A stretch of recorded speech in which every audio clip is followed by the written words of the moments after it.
বলেছিলাম মামুনির কাছে আসবো পাল প্রাইডে, আর এসে থেকে দেখছি মুন। কি দেখাচ্ছিস আমাকে তুই? মুনের জন্য একটা নতুন জিনিস এসেছে, আমার সামনেই বসে রয়েছে, এসেই আবার হচ্ছে মুনের নতুন ল্যাপটপ। কিরে, মুনের বার্থডে গিফট, মুনের নতুন ল্যাপটপ। বাহ, খুব ভালো হয়েছে রে। এটা কিসের ল্যাপটপ?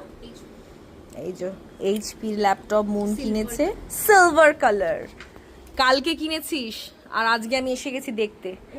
আমি এসেছি অ্যাকচুয়ালি এখানে তো সবাইকে তো বলেইছিলাম যে স্টিচ গাঁথা শাড়ি নিয়ে মামুনির কাছে আসবো।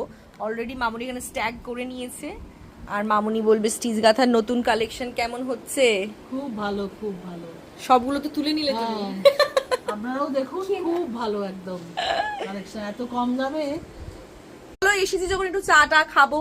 মামুনি শাড়িটারি দেখা হয়ে গেছে, মুনের ল্যাপটপ দেখে নিলাম, আমরা একটু গল্প গুজব করবো।